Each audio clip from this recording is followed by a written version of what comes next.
Welcome to the RaaS Research Group Stock Take webinar, where we'll dive deep into the analysis of a promising ASX stock. Today, we're focusing our attention on BirdDog Technology, ASX code BDT, the global leader in broadcast quality software-enabled video solutions. RaaS Research Group's detailed analysis, presented by Senior Analyst Graeme Carson, will cover all the main themes, financial models, and potential pitfalls any scrupulous investor should consider before making an investment decision. This presentation will then be followed by BirdDog Technology's CEO, Dan Miall, and CFO, Barry Calnon, providing a detailed presentation. Both will also join Graeme after their presentation to participate in a moderated Q&A session, where you as attendees will have the opportunity to submit questions directly to management. So, during the presentation or after the presentations, submit your questions using the Q&A function on your screen, and I will put them to the presenters during the Q&A. Thank you for joining us, and without further ado, let's get started. Please join me in welcoming RaaS Research Group Senior Analyst Graeme Carson. As I said, Graeme has recently produced research on the company, which can be found on the RaaS Research Group website. Graeme, over to you. Thank you, David, and thanks for hosting today. So as David pointed out, we released our initiation of coverage report on BirdDog a couple of weeks ago. I'm going to take you through some of the items that we found while investigating the company and the outcomes from forecasting and modelling it. So if we can just move on to the agenda, I'll explain how we're going to go about this. I'll talk for 10 or 15 minutes from our perspective. So we'll firstly just look at an overview and then do a bit of a common sense check as to the company overall. Does BirdDog actually make sense to us from an investment perspective? We see it as a bit of a turnaround story, so we'll be going through in a bit more detail what we think is driving that turnaround and how management are executing on their strategy. Then we'll dive into some of the more specifics financially, the position and our forecasts are looking out to fiscal year 27. Beyond that, we'll value the business using a DCF approach predominantly, but then look at some other metrics and a common sense check against a listed peer group as well, before discussing some of the sensitivities around the outlook and what potential catalysts we can foresee coming up that might drive share price one way or another. So let's dive into the overview firstly. As you can see in the box in the top right there, code BDT, the share price here at 7.4 cents was done a couple of days ago. So as per usual with micro caps at the moment, it's bouncing around. It's a tiny bit lower than that now. So these numbers are slightly out of date, but not materially at all. The market cap sits around 10.5 or 11 million at the moment. Net cash on the balance sheet was 16.5 million as at 30 June. I'll explain that in a minute, which actually gives this business a negative enterprise value, which is the first thing that jumps off the page actually when you start to do the numbers. Effectively, you are paying less than the actual cash on the balance sheet for this whole business. So, that looks attractive as a headline. So let's figure out whether the business makes sense or not. So I've moved the bullet points to the left there. The business actually is a proven business. It has had success historically quite materially with traction domestically and offshore with its suite of sort of audio-visual products. So around 70% of the revenue are actually through the sale of BirdDog's suite of cameras. And I'm sure the company will take you through the specifics of the cameras. I'm not the man to do that, but this business was doing 38 odd million of revenue a couple of years ago. Now that's dropped over the last couple of years for reasons we'll go into.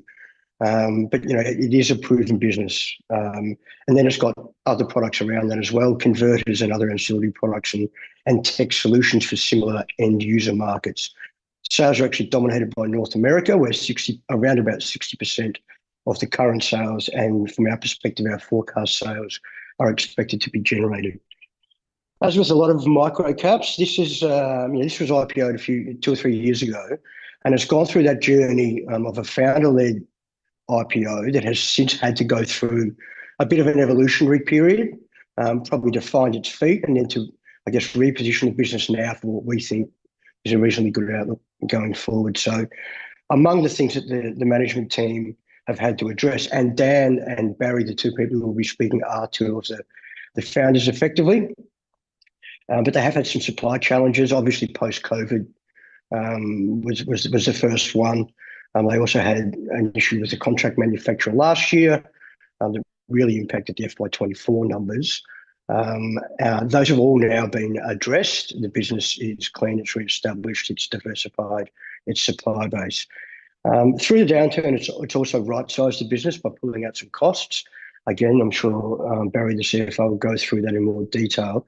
But it also invested heavily through that period in new products, and while still protecting its cash balance. It hasn't raised any money since IPOing. So we see it as pretty commendable, given the challenges that have been faced from both the macro and company-specific level, what these guys have managed to achieve and position now. So what's that done is that's allowed them now to, through the R&D spend over the last 2 years, be at that point where they're releasing a whole new range of products and services, in this case, led by a new range of what they're calling next-gen cameras. We think that will result in materially improved sales and, in fact, profitability. And these cameras have only just been released in the last few months, and they're already seeing good sales growth, and the company has actually been EBITDA positive as far as we can understand over the last 3 or 4 months, which it hasn't done since FY22. That's also complemented by a strong balance sheet. As we said, the cash balance was 16 mil at year end. It's dropped a little bit for some specific reasons that are actually positive. Generally speaking, it's got no debt. And with its profitability forecast, you're actually paying a single-digit PE at the moment of around sort of 7 to 7.5 times. So the turnaround itself, let's have a look at what we think are the specifics driving that turnaround. FY24, we think, will prove to be the low point in this company's evolution. And if you look at the chart on the bottom right there, that's, I hope you can see that's revenue by category. It's got 2 historical years in FY23 and FY24, and then 3 forecast years. You can see that the 5 main categories there are converters, cameras, audio-visual, remedy, and software. The grey bar being cameras, you can see how dominant that is in terms of the percentage of group sales and the forecast growth. But that will be complemented, as far as we can see, by audio-visual new product releases, and some expansion in remedy, which is the company's first industry-specific solution, in this case targeted at the hospital health industry. So what's going to drive the turnaround? New product releases. The camera range has been released beginning in May, just gone, and they're sort of incrementally releasing new cameras across the balance of this calendar year. They've so far released 5 new models or next-gen ranges, and there's at least 1 more to come. Now, generally, these cameras have about a 4 to 5 year life cycle. So this should be the start of a good period where the R&D that's been spent over the last few years will begin to pay off commercially. And the early signs of that are positive. As we said, the best period that the company's experienced for a couple of years. That'll be, we think, complemented by release of some other products in the converters and AV range. And as I've touched on, even if the sales demand's there, you have to make sure you can deliver product. And that has been one of the challenges the company's faced. Those risks, to our belief, have now been mitigated. They have increased their control over the design and manufacture. These cameras are contract manufactured. The smarts are in the software solutions that BirdDog have created, which is their proprietary technology. And then all the hardware, the lenses and everything like that have been use various componentry, but have been designed by BirdDog in this case. That used to be done through one contract manufacturer where BirdDog didn't have the same amount of control. They have now, just as of the last 6 months, locked in 3 separate contract manufacturers in various geographic regions in Asia. So we think that will mitigate some of those risks. And again, we think this should return to profitability. Given the supply chain side of things and the contract manufacturer side of things has changed so much, it's actually resulted in margins in the camera range actually doubling from BirdDog's perspective. So when you look at the revenue growth, the margin expansion, and the right-sized cost base, we think the acceleration back to profitability will be pretty swift and reasonably material. So what does it look like from a financial position and forecast on the next slide? You can see the table of our forecast down there. Again, 2 historical 3 forecast years. The top line revenue, you can see it really dipped in FY24, where actually there was the camera supply wasn't available from the previous manufacturer due to litigation.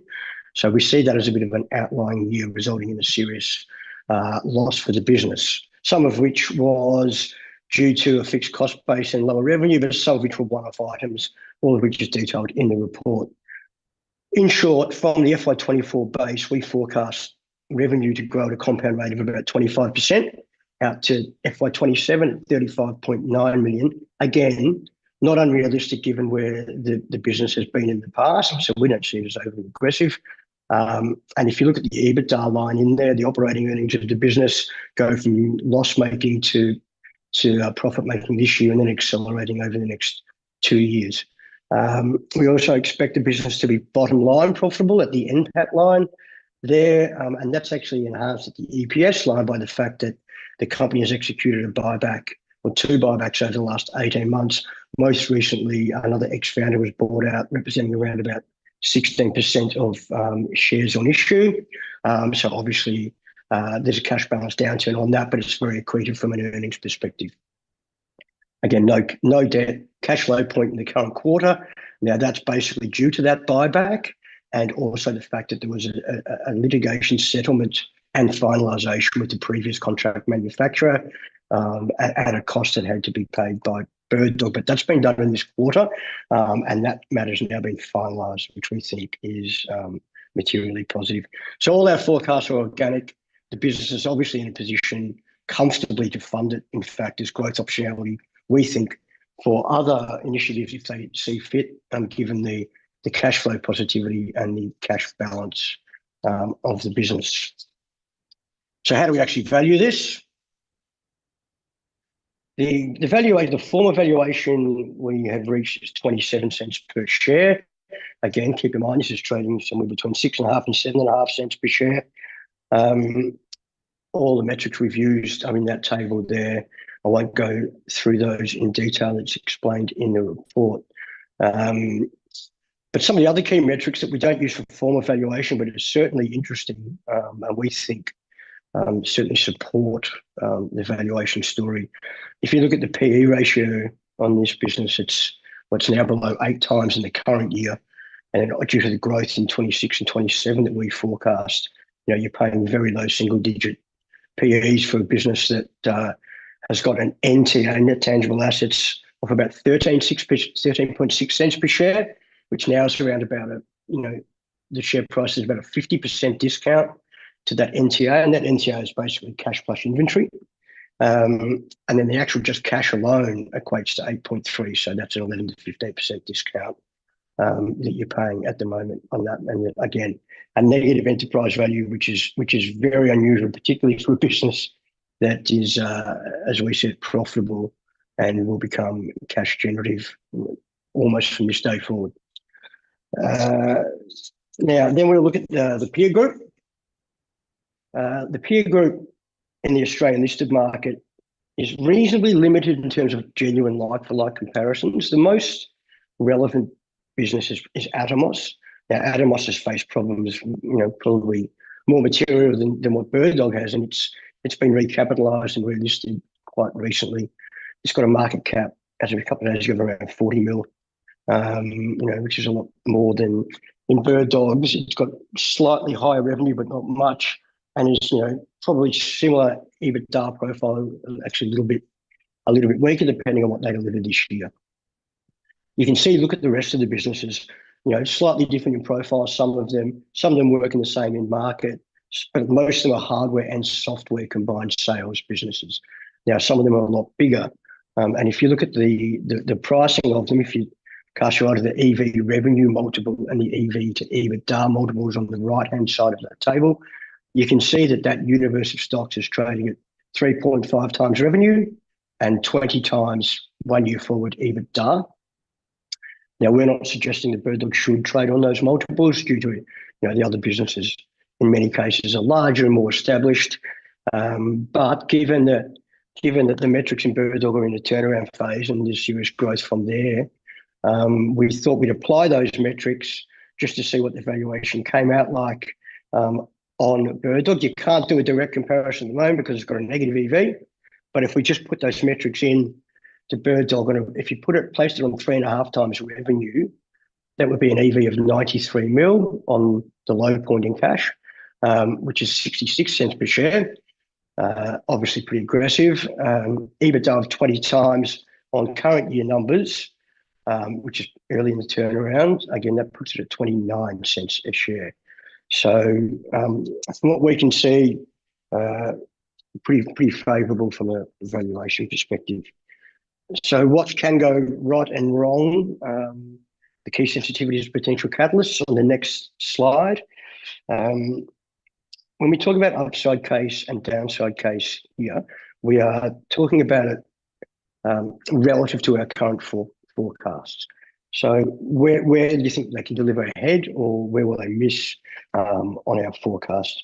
So the upside case, if the next-gen camera range gets material traction, we don't think we've been overly aggressive in our forecasts.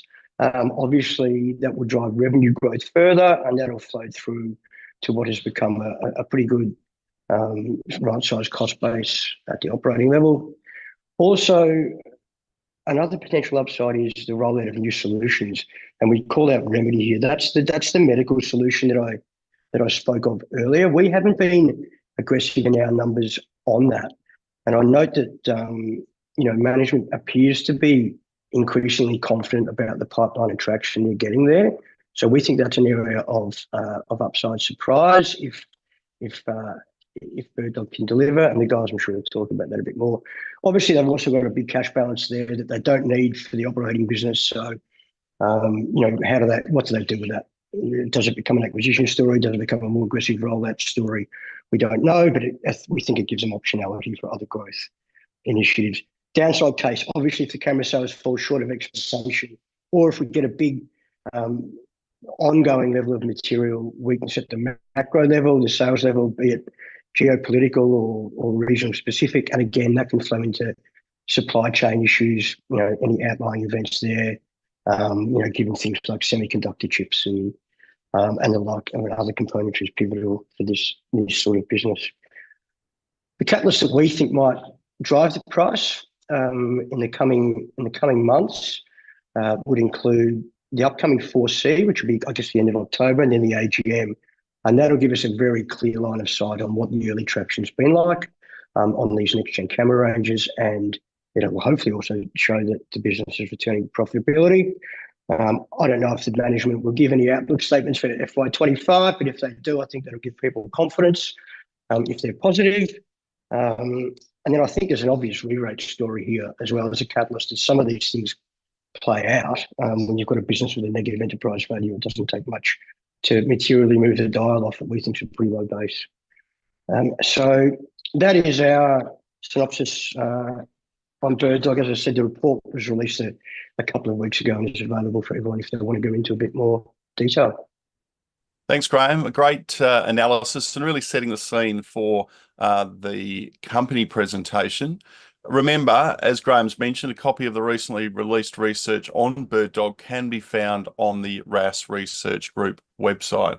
I urge everyone to have a read and get an understanding of the view that Graeme has taken on the upside and the downside, and analyse the risks and potential opportunities. So without further ado, I'd now like to introduce BirdDog Technology's CEO, Dan Miall, and CFO, Barry Calnon, who will run through a formal presentation on the company, its outlook, and its plans from here. Welcome, Dan and Barry. Thanks very much, Alex. And also thank you very much, Graeme, as well. So I'm Dan on I think I'm on the left-hand side, depending on whether the screen's reversed, and Barry Calnon here is our CFO. So we really appreciate the work that's been done here by RaaS to look at what the business is and where we've been, but also where we're going. And I think before we get started into some of the more technical parts of the business, it's worthwhile spending just a little bit of time explaining who we are and the problems that we're trying to solve. So BirdDog's been around for a few years now. We're actually about 8 years old. We've been listed for coming up to 3 years. During that period, effectively what we've been on a mission to do is change the way AV installations and uses are done around the world. I'm sure everyone on this call's seen a sporting event where there's a production truck out the back with a sea of cables coming out the back of it, or you've had some AV installations in board meetings with cables flying out the back of TVs and things. We're there to fix that. Everything that we do converts that kind of specific infrastructure that you normally need to spend a huge amount of money on into commoditized infrastructure, which is your regular computer networks. But without any compromise, we're making sure the image quality stays as high as possible, in fact, TV quality, and we're making sure the convenience of that is as easy as possible. It means that you can leverage your IT departments or increasing knowledge around computer networks to get the best out of any AV installation. So if we just move to the next slide, I'll talk a little bit about some of the markets that we work in. Now, as Graeme mentioned, around about 70% of our business is around cameras. Now, these cameras, I guess, look suspiciously like a security camera, but they're very different inside. Our cameras are all designed to be broadcast quality, really high quality pictures, and they're used by a whole bunch of different people for various applications, from broadcasters right through to sporting events, to corporate events, to education, and even houses of worship. There's a huge market that we have where people use these products. But where they really shine is the fact that they are robotic cameras. The PTZ part of things means that they can be remotely controlled to pan, tilt, and zoom in and out. It means that you don't need a camera operator on every camera, and you can get some great video shots where you can move the camera around and make sure people are really focused in. And that creates a much more engaging video content. So rather than having just a static web camera, you can have something that's far more dynamic that looks like television. And that's really the attractiveness we have, is the easy way of installing and maintaining these products on a regular computer network, and the fact that you can have a really creative and high quality video that comes through there. So cameras are really our entry point. And what we've described along the way is that we see ourselves as a glass-to-glass company. And by that, I mean, we make the cameras themselves. They've got glass on the front, which takes the real world pictures into the computer network. And then we go the whole way through a video production, right through to the end user, which might be someone viewing that either in the same location, or it could be somewhere over the internet, and they're viewing it through the glass on their monitor. And something that really sets us apart is that we actually make an entire solution. It's a pretty big world out there, and we all know there's some big names that make cameras. But we make very innovative cameras that have some specific technology that we've built and some application use cases that can't be beat by the competitors. But we also are the only company that makes a true solution for people. We're not in the world of just selling a single box. We're actually solving people's problems for video production. So with that, we've got a number of different products that make that through, from our cameras that I've spoken about, through to hardware converters that can convert video from your computers and various other sources, to software. And then also increasingly popular is our cloud or remote-based connectivity as well. And I'll go through some of the use cases of that a little bit later.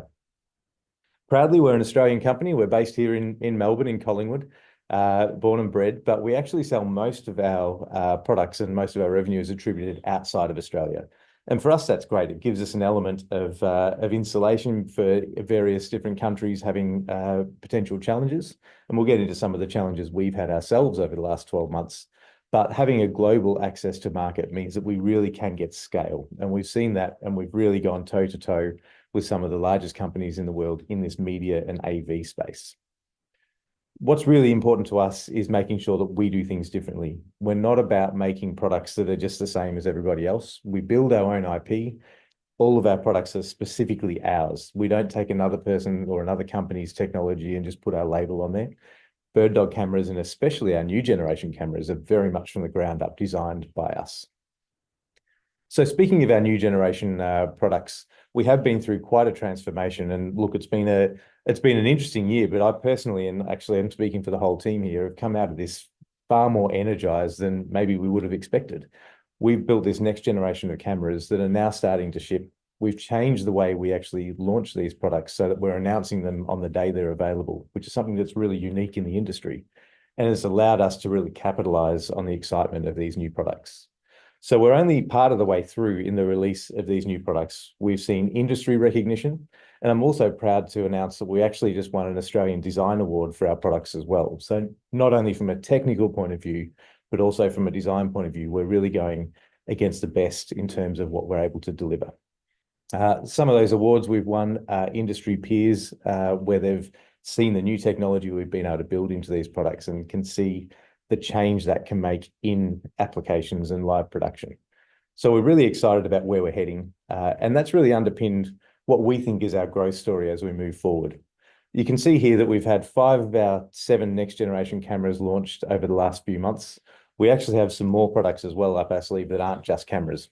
To be very clear, we're not just a camera company. We're very aware that we have a fairly significant part of our revenue stream coming from cameras, so we're making sure that we're delivering that first. So moving on to the next slide. What makes us different? Like I mentioned earlier, we can all name the various Japanese companies, let's say, that make cameras. Why does an Australian company go toe-to-toe and actually beat these guys? Firstly, we're much faster at delivering innovative solutions. These other companies can produce a camera, but they very much have a formulaic approach to that. We have an innovative approach to that, which is very much about the use case. Given the fact that our products are used in a brand new way, that gives us a very much a first mover advantage that we're making sure we continue to leverage. One thing that's an absolute tenet of all of our products is the high quality nature of the pictures. There's cameras out there, as I'm sure you've all seen, web cameras that are highly disappointing in terms of the picture quality you get out of them. We use broadcast quality sensors, and in fact, exclusively the sensor inside is Sony sensors, which means that we can guarantee the picture quality. I mentioned about these cameras being robotic, so they can be robotically moved around. What we don't want it to look like is that it's robotic. It needs to be very smooth and it needs to look very natural. And that's something we've really excelled in, especially in our latest generation products.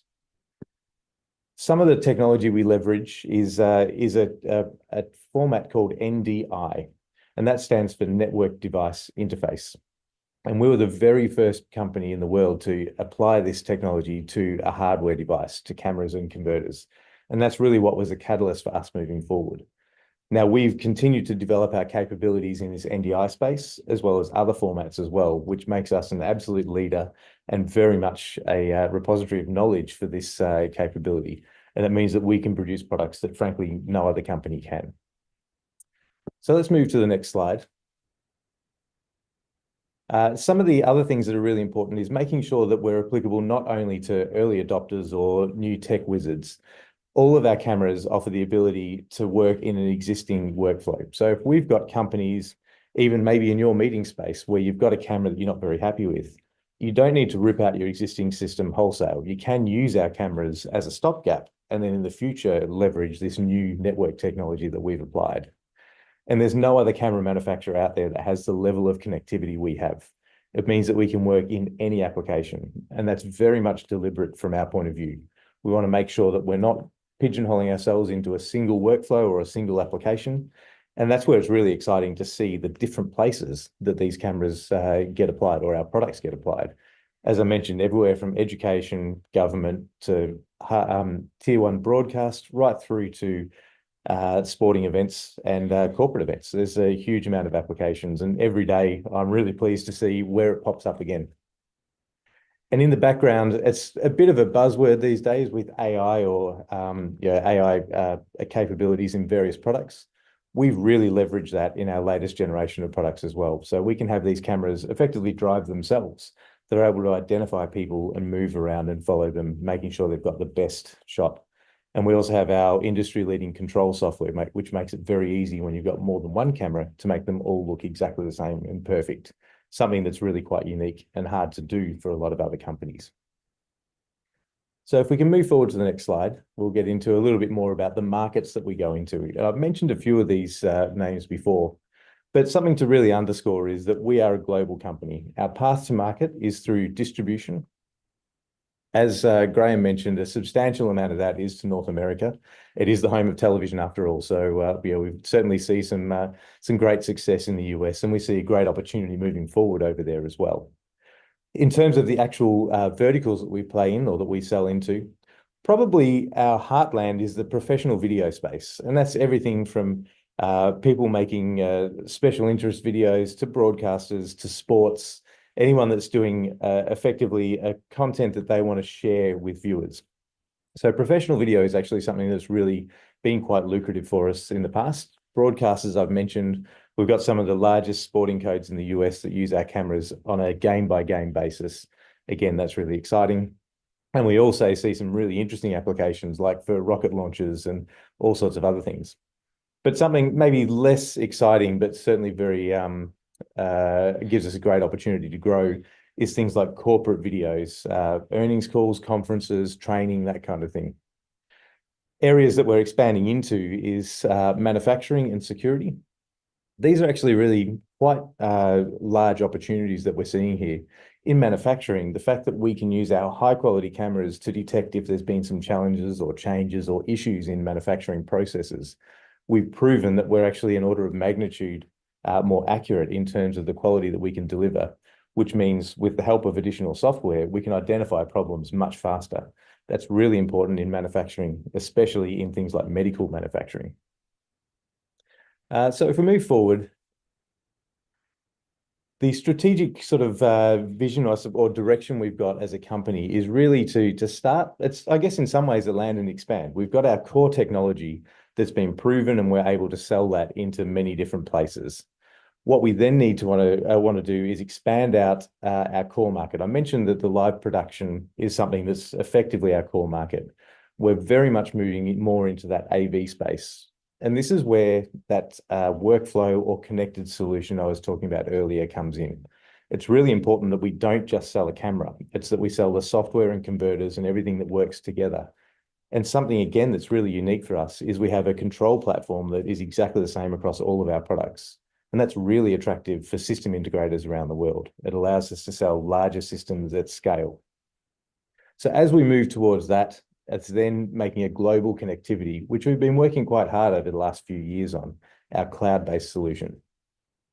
All of this is to say that we've got a great set of connectivity and a great set of products that are unique in various different markets. But the growth story for us is twofold. One is we've had a challenging year. So in some ways, a return to growth off last year is something obviously very much of a priority. But that's not the end goal. The growth is really about going far further than that. We see there's a great opportunity as we go into various other markets. Now, to do that, we've had to invest in R&D. We're not a trading company. We're a manufacturer and an R&D company as well. And this is something that's really important. And Barry will talk a bit more about that in the figures and what we've been doing over the last 12 or even 18 months. We've dug deep on our innovation and delivering these products. And again, as Graeme mentioned earlier, we've got a great runway now. We've got a unique position where we're a relatively young company, but we've got a brand new set of technology that's going to see us through for many years. So the return on investment in that R&D is something that's really only just starting. So moving to the next slide. This is something that I think is really, for us, has been very much a focus in showing how we can apply our technology into a very specific industry place. We've got a product which is called BirdDog Cloud, and it allows us to send video anywhere on the planet at the lowest possible latency. That means it's the fastest way of getting video around. Now, as we looked at that, there's a medical opportunity here, which is for doctors, for surgeons, for other people who are involved in clinical environments that need to talk to each other, not only in a Zoom or Teams type way, but far more interactively, to be able to see what's happening on other machines or to really be like they're actually in an operating theatre. We developed this Remedy software, which effectively wraps up that technology that we've already built into a user interface that's highly understandable for these professionals. Now, we've been talking about this for a little while, but over the last quarter, we're now starting to see the development shift into commercialization in a meaningful way. And as the headline there says, we've got sales momentum that's building, the pipeline is growing. Pleasingly, that pipeline is really very much focused on the APAC region. So we know in terms of medical space, there's a much larger market out there in North America and Europe. We've been working and have achieved certification levels for those markets. But in order to prove that and get some reference sites, we've been really focusing on the commercial side of things in APAC. And we're seeing that really start to turn into a pipeline that shows us there's a meaningful business available there. So Remedy is something that we're really gaining increasing confidence in what the opportunity might look like there. And as we start to book this revenue and build out that pipeline, we'll be able to prove that to you, our shareholders. So moving forward to the next slide. Much like we had our BirdDog, our Remedy solution that we've been talking about, the software side of things for us really is important. We've got these cameras and converters and software that we sell that we can continue to sell on an ongoing basis, which will drive our baseline revenue. We're returning to profitability and we expect to grow from there. But the annuity revenue is something that we're really focused on. Remedy, which I spoke about in the previous slide, is an annuity-based sale. We also have an opportunity in the far more creative space, which is feature films and video production, episodic television. Using that same underlying technology, we've been able to embed that technology into the leading editing systems that are out there. And it allows people that are making Hollywood blockbusters or making the latest episodic television to be able to communicate with each other, much the same demands that we have within Remedy, but in a different application. It means that a director or a producer can be anywhere in the world and they're able to interact and see what they need to see to make sure that show, that film, whatever that campaign is exactly what they'd expect. It's something that's truly unique. And I was really pleased, I haven't mentioned this yet in this call, but last week we had an industry show over in Amsterdam called IBC. And I was really pleased to see this solution was actually on display in one of those companies' booths, which was the Avid booth. So they were showcasing this solution as a really great option for their application, which is used in some of the largest Hollywood blockbuster films. So moving to the next slide. I might actually let Barry have a bit of a say here as well, so it's not just me talking the whole time. So Barry, please. Sure. Thanks, Dan. And thanks again, David and Graeme, for hosting us. A summary of 24, it was frankly, and I talked to our webinar last month, it was an awful year. However, we remain really well capitalised.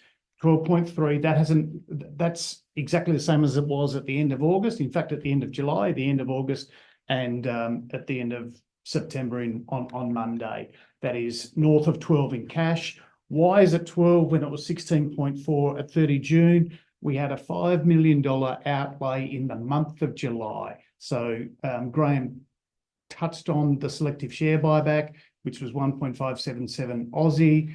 We did the settlement that really made our FIN24 awful. We settled that litigation with our former camera contract manufacturer. That cost us, depends how you look at it, it was a cost of 1.6, but that 1.6 US equating to 2.4 Aussie was in fact buying inventory at cost in order to, and that will return, and has already returned $400,000 into our cash in the month of August because we are selling that inventory. And the third element of that $5 million of cash outlay in the very month of July was the $1 million that we spent on legal fees and caught up on those accruals that we'd appropriately accrued at June. So going forward, outside of those three elements that I talked about at the end of August with our FIN24 results, we continue to be well capitalised, and that 12 is 12 at the end of September.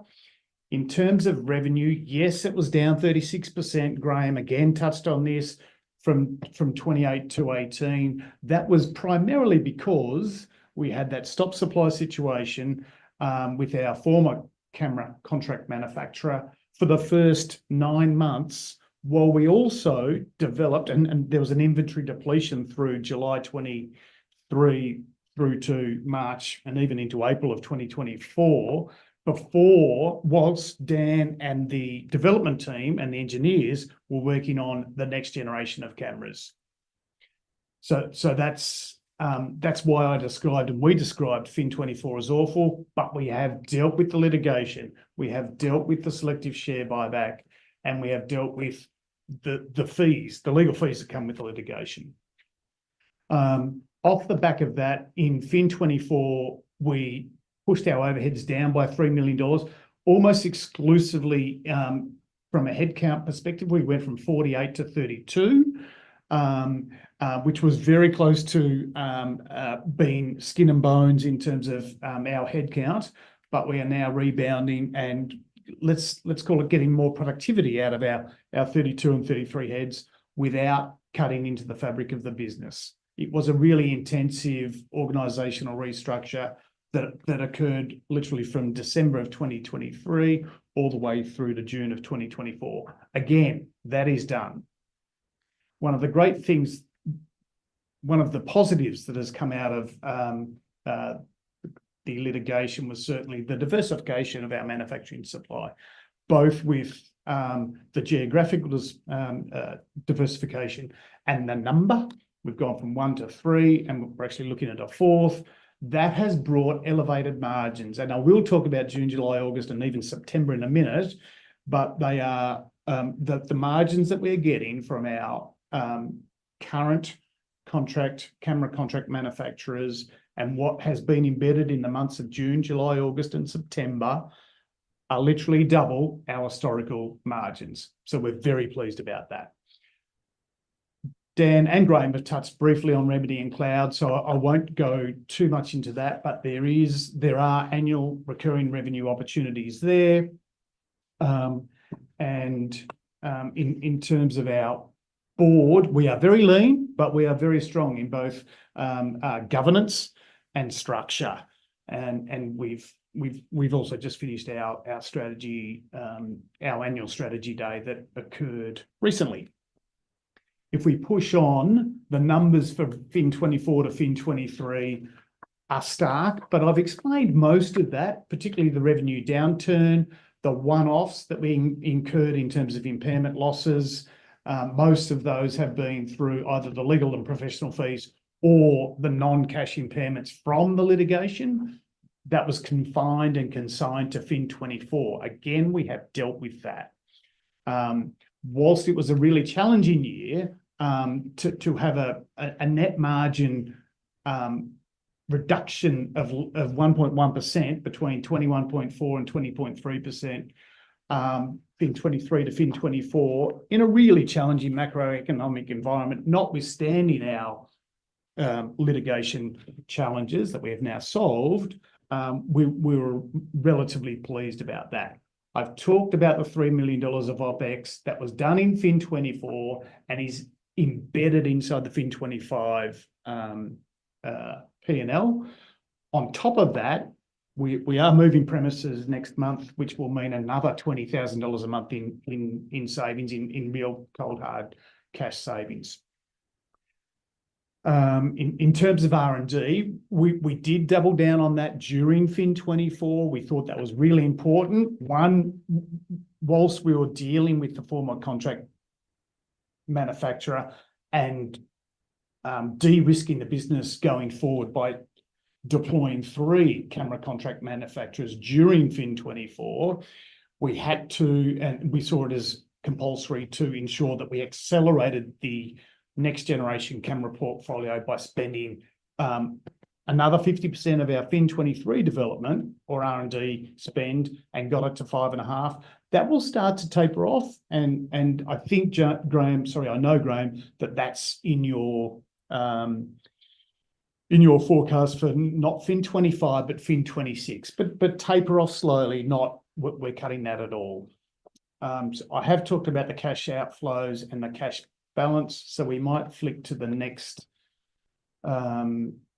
slide, which really talks about us. We have now entered FIN25. We're nearly at the end of the quarter.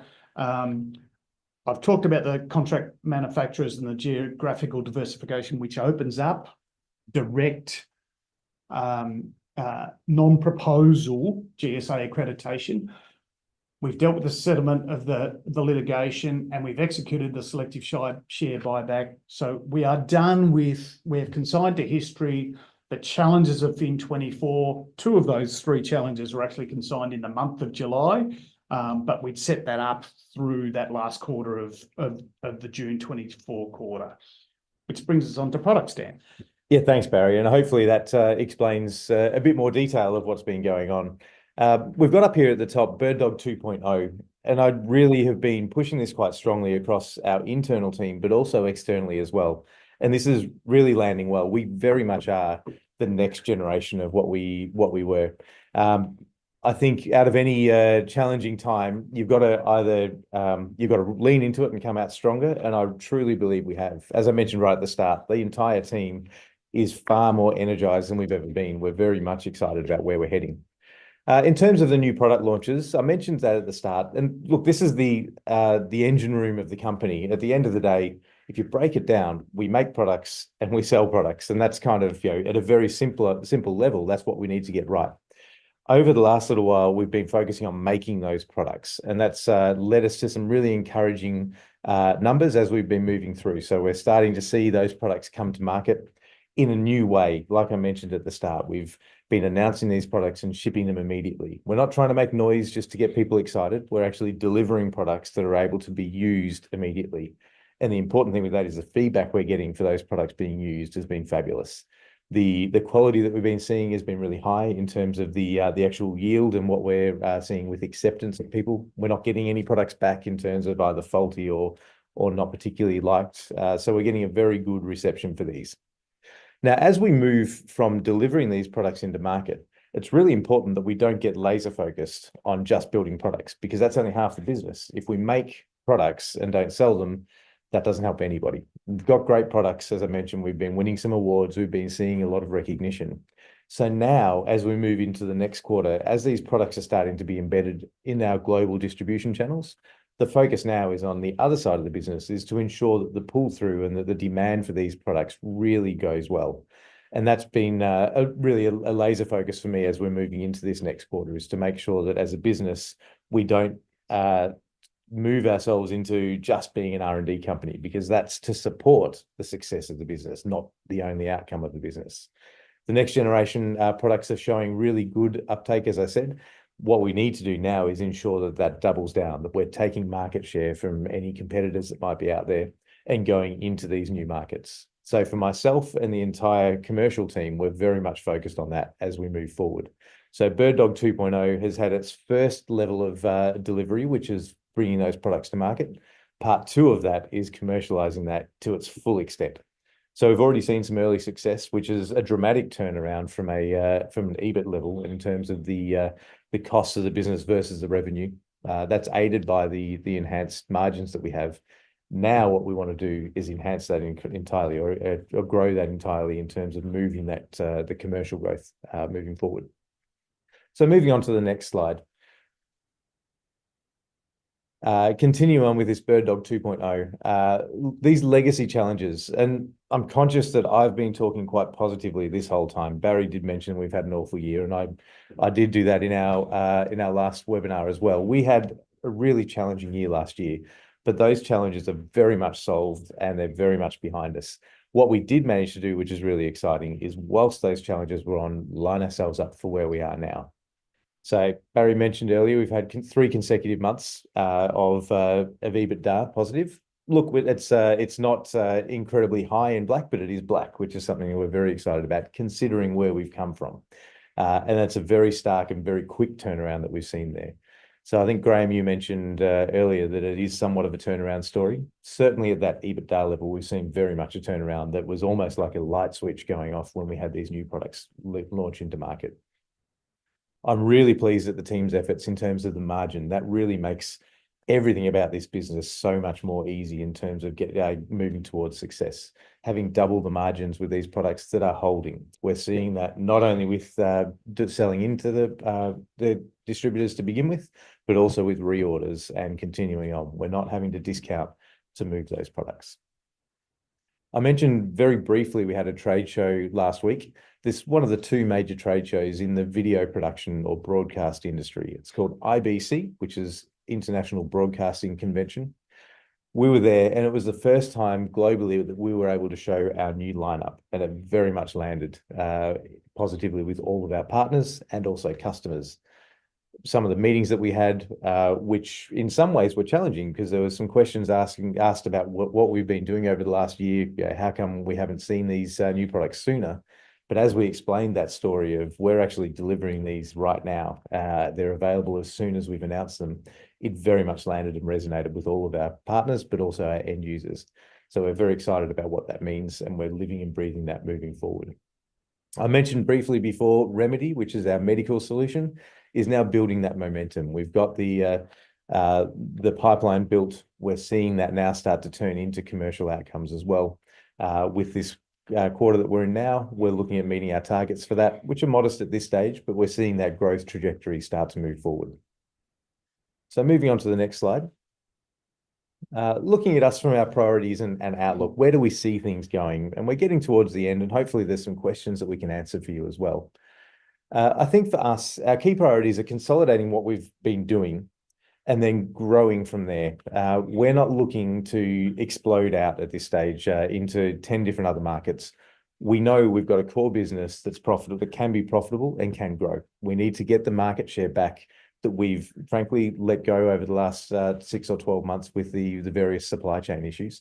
So there's some great stories there in terms of winning that market share back, which we're very confident on and we're very focused on. As we get beyond that, we're then moving into these new generation products being very attractive into other markets as we move into the AV side of things, and we're also seeing great opportunities in the medical side as well. We're very laser focused on results. Like I mentioned earlier, the last period has been about making sure we've got the products that we can sell. As we move forward, it's about making sure that we sell those to the best of our capabilities in every geography, making sure that we're winning back market share, we're taking market share away from competitors, and then expanding into these other verticals as well. That annuity piece is something that's very important to us. It's taken a little bit of a pause over the last little while on our BirdDog Cloud while we've been getting these new generation products out. The great news is these new products are built to be leveraged by our cloud-based solution. So as we move forward, we're looking at very much rolling into our core product sales, that annuity part of things as well. So as we move forward, we see cash side of things. We have got a strong cash position. There's no debt, and we're looking at being EBITDA positive. So from that point of view, we're very much looking at what we can do beyond this. So as we build these new products, as we move into new markets, there's certainly some opportunities of how we can use that funding. And of course, there's other opportunities around M&A activities and things as well that we'll look at. But we're making sure that we build the fundamentals of this business to be as strong as possible before we go there. So moving on to the next slide, which I think, if I remember, is the summary. There we go. So in summary, I guess what I opened up with is what we're trying to achieve as a company is a solution for various customers that use video in their requirements. So that's anything from a live video production, a broadcaster, a sports production, anyone that wants to get their message sent out. We're very much global centric, an Australian company at heart, but as we mentioned, 60% of our business is in the US, and the world is really our market. That cloud-based opportunity where we're seeing Remedy start to come in, as well as our post-production workflows in the creative space, is something we're really focusing on to build out that annuity side of things. Innovation is the key to our survival and our success, and that's what we've really proven over the last 6 months with the new products we've been delivering. They are genuinely innovative in the features that they have, the forms, the functions, the quality, the performance. We have great partnerships around the world, everywhere from Zoom certification with our cameras right through to working with these companies, like I mentioned, Avid at IBC. We're showing our solution embedded directly into their products. As mentioned again, we've got a strong balance sheet. We see that being stabilized now, and as we move forward, we're looking to move into growth again. The last couple of months have been really encouraging to see the performance that we've had. And we're looking to build on that from here as we move into the more commercialization side of things with BirdDog 2.0. So I guess to summarize, we've had a really challenging time. We're not shying away from that, but we also have dug deep and we've got these new products out that are really landing in an encouraging way. We're now looking forward to how we can capitalize that as best as possible. So I think with that closes out our presentation. So I'd like to hand back to David to move on to the next steps. Thanks, gents. Thanks for an insightful presentation. Clearly has been a tough year, but come out the other side of it stronger and more focused as the results are showing. We now will move to the Q&A session. We've got a lot of questions to get through. As a reminder, if you do have any questions, submit them using the Q&A button on your screen, and I'll put them to each of the presenters accordingly. But we'll jump straight into it. A couple of good questions to kick us off. Firstly, how has the September quarter shaped up in terms of new camera sales? Do you want to talk about it? Or? Okay, no problems at all. So in terms of the September quarter, we're really encouraged. Like I mentioned, in June we started to see these new cameras ship in, but through July and through to September we've seen that continue. So the products are very much being accepted in the market in terms of getting not only that first sell in, that's an easy one, but also seeing repeat sales come through. So the sales of the cameras really are hitting the mark, which we're excited about. And a question here on margins. You did touch on you are seeing stronger margins coming out of the camera products. Are they maintainable? Yeah, so pleasingly, what we've seen through the months of June, July, August, and September, David, and the audience is, number one, we are double our historical margins, and there was a slide that I talked about 20.3%. So we're in the 40s in terms of net margins.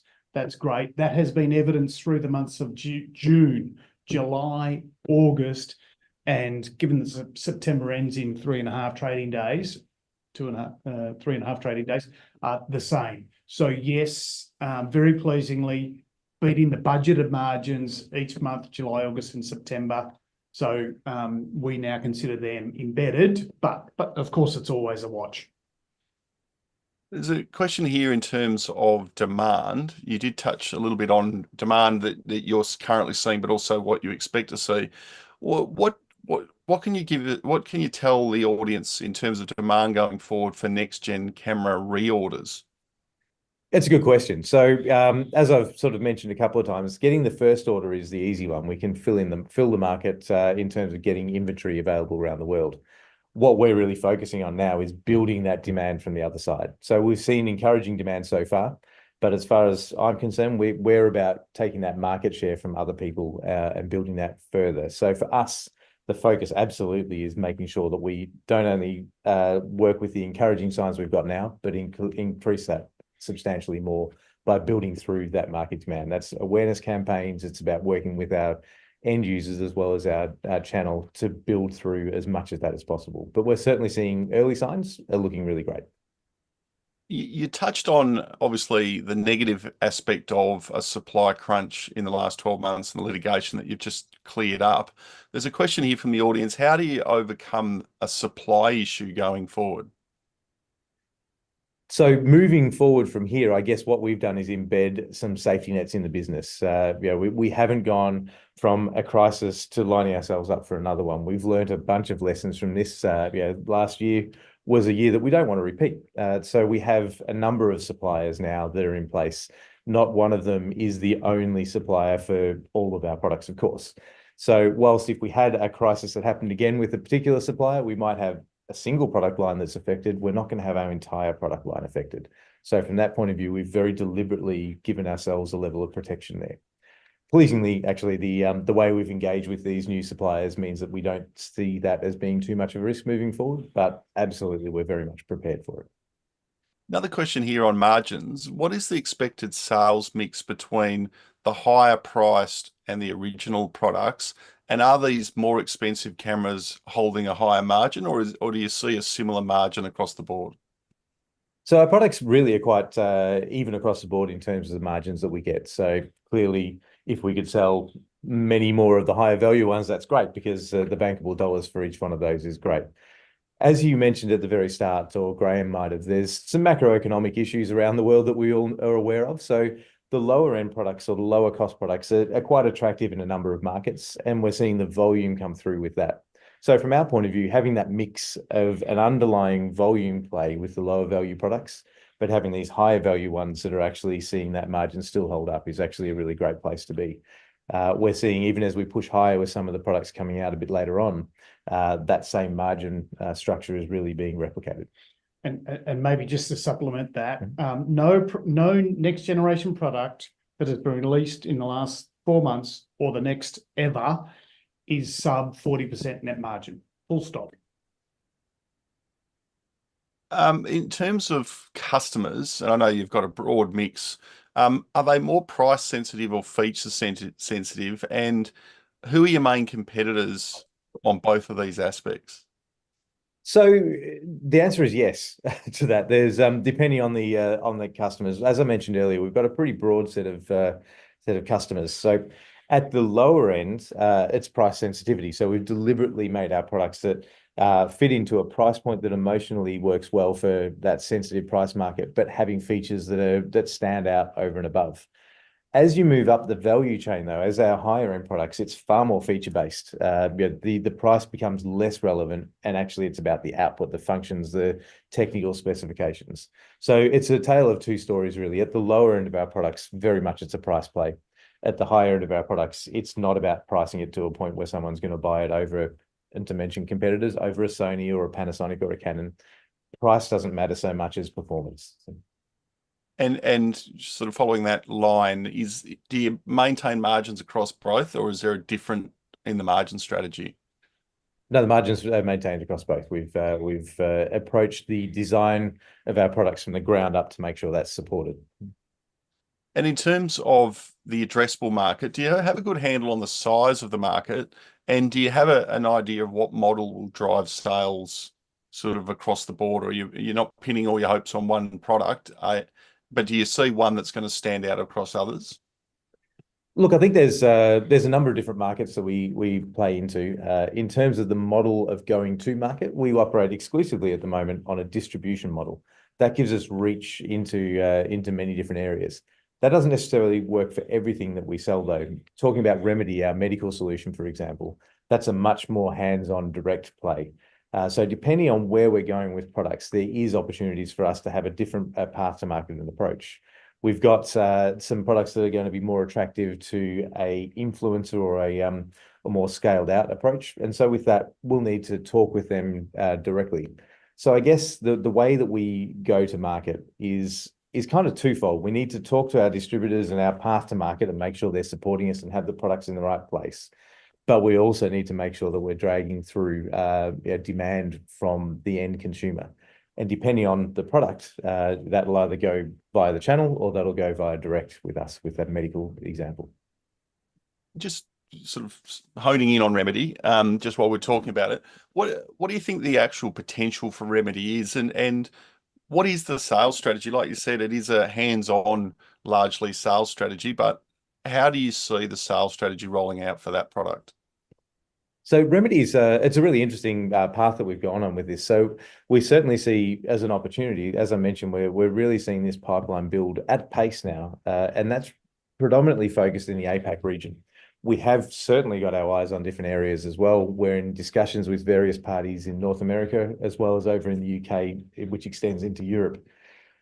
What we need to be mindful of is as we build this out, that we don't end up with an army of people that are supporting this. So I think there's a hybrid approach where we have very much, certainly at the beginning of this, we need to be very close in making sure these installations are successful, they become reference sites and allow us to really amplify that out through the industry. As we grow, having a set of key partners, not necessarily distributors, but technology partners that can help us deploy these around the world. It gives us kind of a hybrid approach where we're not effectively relying commercially on another distributor to represent us, but we do have assistance in various geographies to allow us to scale out. You touched on new products. This isn't a product launch, but some people have asked the question, what type of products are you looking to roll out over the coming months? Yeah, so I'm going to talk very carefully here because I'm conscious that, as I mentioned, and I'm very living throughout the whole company, is we don't announce products until they're shipping. And that's something that is really unique to us in the industry. In terms of where we're heading, to give you a bit of a hint, we've got a product lineup now. We have everything from in US dollars, under $1,000 up to a $4,000 or $3,000 product. We're actually extending that out, but not necessarily with target markets in the same audience. We're moving towards a higher end product that will really work well with the tier one broadcasters and some really high demand customers, to your point around the buying decision is around features and functions. So a higher end product is something you could look to see from us, which is higher value, still with those same margins. But then the other side of things is very much on that value side and making sure that we're able to build something that we can scale out. For us, yeah, I think we've been, with these new products, we're seeing some success. What we want to really do is scale. If you look at the demand pyramid, I suppose, you've got the very high technology, high demand customers that will pay a high price for that. We want to make sure that we're getting into the real bulk of that pyramid where we can actually grow a substantial volume in terms of that sales out through influencers and out through people that are wanting to work at scale. So for us, I guess that's code to say that we've got some lower end products coming out that we think will have a great deal of demand at a much larger volume. The other side of things is very much focusing on specific AV applications. I mentioned earlier that we've got partnerships with Zoom and making sure that we've got a product that really can replace and enhance those Zoom type installations around the world. You did just touch on just then opinion leaders. How important are they to the business, and are they? Do you have a number of them, and are they starting to grow in number and evangelize the business and the product? Yeah, so having peers tell our customers how good our products are and be able to really talk about our products rather than us sort of beating our own drum is really powerful. And frankly, that's, as I mentioned earlier, the pivot from building products as a focus to commercializing is something that really involves this very heavily. We need to make sure that that message is getting out there, that it legitimizes, it shows people that these next generation products have an application that can be really relied on. So for us, frankly, over the last 12 months, we've been doing less of that as we've been building out these new products from a technical point of view. So moving forward, very much so, opinion leaders and influencers are part of our plans. In the medical space, that's highly important because you need to have a reference site. But equally, in a video production world, having someone that's sitting there saying, I've used our products, I've used the BirdDog products, and they've solved my problems and they've been fantastic, and giving that real, I guess, strength or endorsement, that's the word I was searching for. Thank you, Barry. Endorsement of our products really is powerful. Marketing it alone is not the answer. It's really about making sure those influencers and key opinion leaders also back that up. Question here. I'm surprised it's taken so long to get this question. Cash balance, significant. As you look to turn around the business and increase revenue and in turn profit, what's your view on the balance sheet? Where do you think that money will be deployed, or will you just keep growing it, or are there M&A opportunities potentially to look at? Yeah, first we can probably both answer this. Yeah, sure. So we've now flatlined on our what I call our net working capital position, and we're now looking to grow that. On the M&A side, we are always on the lookout for something that adds value and accretive balance sheet strength and performance to our position. That's something that the board continues to have a watch on. So a question that's just come through as you're speaking, which is, I suppose, an obvious question from a shareholder. Is there an eye on a dividend in the future? Once we punch out significant multiple consecutive quarterly results and half-year results and year-end results, absolutely. A question here. Has revenue in August and September grown from June 24? And do you see sort of a big hit in sales as a new product comes in, or is it a big hit and it's sustainable growth? So probably the best way to describe it at the moment is it's jumped from being really quite challenging to being something that's sustainable. And we're seeing, in terms of revenue right now, across those last few months, pretty similar revenue across them. Encouragingly, it's been a good mix between some months where we've had brand new products shipping in and other months where we've had existing products that we've already launched being reordered. So what we're doing really at the moment is building that base of these products. So as we build out more of these products and as we build that sell-through and demand, then of course that's going to start to incrementally increase the baseline of our sales that will then start to drive that growth moving forward.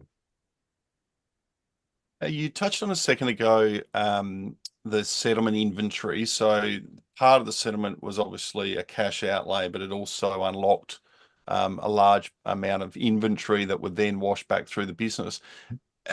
What's your time frame on, do you think, moving that through and then seeing those funds return back into the business? So we've already had a good start to that. We've started to chip away at the inventory that we have, and Barry can talk about the numbers. Our targets are to have this cleared out within this financial year. So have all of that inventory moved through. Yeah, absolutely. And we settled on the 26th of July. We had a strong August in terms of that inventory, a very strong August on the former camera contract manufacturer's inventory that we settled on. And certainly by May or June, we expect that to have dissipated to literally zero. A question here, another one on Remedy. In your view, does it enable or support virtual healthcare, i.e. remote doctor consultations for remote hospitals, aged care facilities in the home? How do you see that supporting virtual healthcare? So I guess we've all got used to telehealth these days. Yeah, you can have a consultation with your doctor.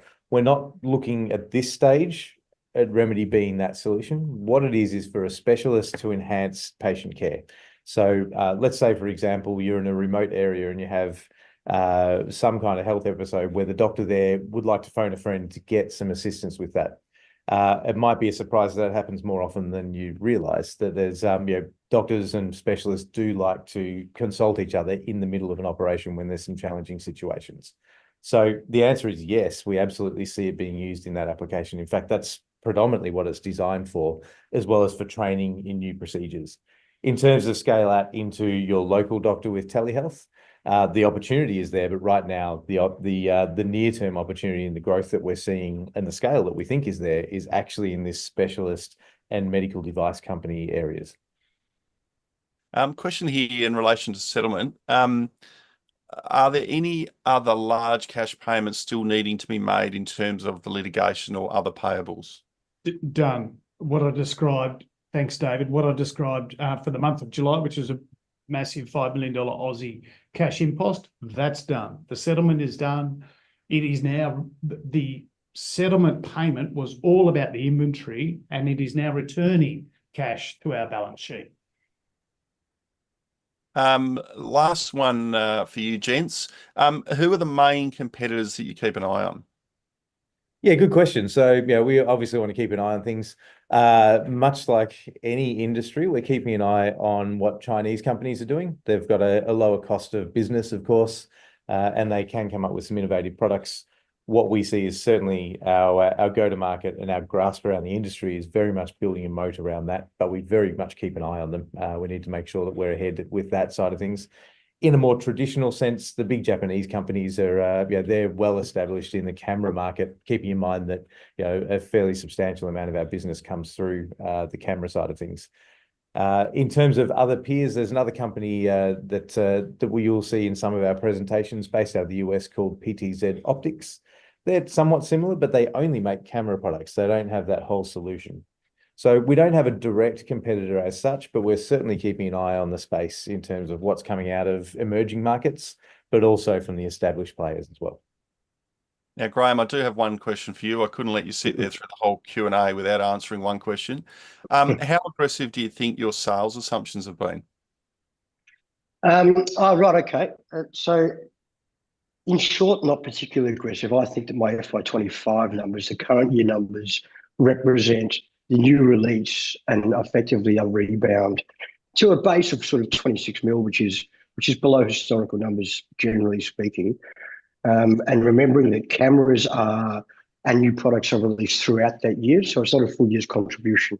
What you see in FY26 then, that growth is a full year contribution from the existing camera range, and then FY27 is more of a business as usual year, where I have not made a lot of assumptions around outlying growth from any particular products or material traction around Remedy or any new products that may be released. So again, even my most far-reaching forecasts are below the FY22 numbers that BirdDog had delivered on its previous range of products. So, I think I've been relatively conservative.